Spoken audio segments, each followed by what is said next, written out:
ஏனைய தமிழ் மக்கள் தங்களுடைய அடையாளங்களோடு அங்கு சென்றால் அதற்கு பெரும் சவால்களையும், கைதுகள் அல்லது நீங்கள் பார்த்திருப்பீர்கள் மட்டக்களப்பு மாவட்டத்தில் தொல்லியல் திணைக்களத்தின் பதாதைகளை அந்த இடத்திலே நிறுவ விடாத காரணத்தால் உள்ளூராட்சி மன்ற உறுப்பினர்கள், அங்கிருந்த பொதுமக்கள் என்று கிட்டத்தட்ட 50க்கும் மேற்பட்டவர்கள் மீது வழக்கு பதிவு செய்யப்பட்டிருக்கிறது. இப்போது வடமுனையில் நெடியகல் மலை பகுதியில் இருக்கக்கூடிய அந்த இடத்தில் பௌத்த விகாரை நிறுவப்படுகின்றது.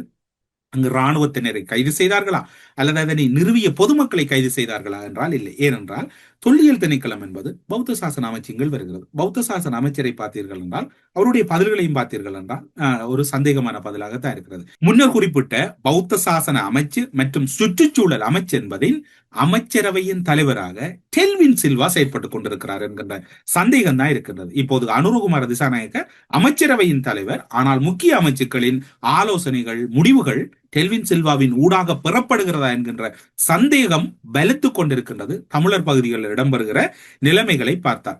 உலக நாச்சியார் என்று மட்டக்களப்பை ஆண்டதாக வரலாறு கூறுகின்ற ஒரு அரச வரலாற்று நிகழ்வு ஒன்று இருக்கின்றது.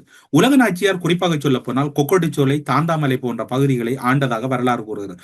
ஆனால் அதனை நிறுவுவதற்கு அல்லது அது தொடர்பான தகவல்களை திரட்டுவதற்கு ஏன் மட்டக்களப்பு மாவட்டத்தில் தொல்லியல் திணைக்களம் எந்த நடவடிக்கையும் எடுக்கவில்லை? அதே போன்று வடமாகாணத்திலும் பல தமிழ் மன்னர்கள் ஆண்டிருக்கின்றார்கள். அனுராதபுரத்தில் எல்லாள மன்னன் ஆண்டிருக்கின்றார். அனுராதபுரத்தில் எல்லாள மன்னன் ஆண்டதற்கான சான்றுகள் இருக்கின்றன. சங்கிலிய மன்னன் வடமாகாணத்திலே பல காலங்கள் ஆண்டிருக்கிறார். இதே போன்று பலர், அதாவது தமிழ் மன்னர்கள், தமிழர்களின் வரலாறுகளை தொல்லியல் திணைக்களம் ஏன் நிறுவுவதில் பின்னடிக்கின்றது. ஒட்டுமொத்தத்தில் மஹிந்த ராஜபக்சவின் ஆட்சியில் இடம்பெற்றது, கோத்தபாய ராஜபக்சவின் ஆட்சியில் இடம்பெற்றது, எல்லாம் கடந்த காலத்தில் இடம்பெற்றது, எமக்கு தொடர்பில்லை, அதிகாரிகள் முன்னெடுக்கிறார்கள் என்று அனுர அரசாங்கம் திட்டமிட்ட வகையில் தன்னுடைய செயற்பாடுகளை கூறிக்கொண்டிருக்கின்றது.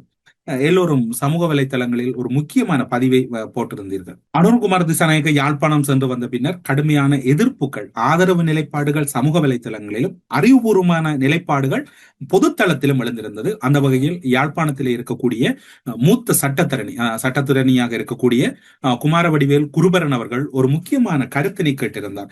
ஜனாதிபதியின் யாழ் விஜயம் தொடர்பில் அவருடைய கருத்து எவ்வாறு அமைகிறது என்றால், தையிட்டிய தொடர்பில் எதுவும் பேச மாட்டார். அது மட்டுமல்லாது அரசியல் தீர்வு பற்றி பேச மாட்டார். பயங்கரவாத தடை சட்டம் நீக்கம் பற்றி பேச மாட்டார். ஆனால் அவர் இன்று எதனையும் பேசாமல், ஆனால் அவருடைய நடை மட்டும் யாழ்ப்பாணத்தில் இருக்கின்றது.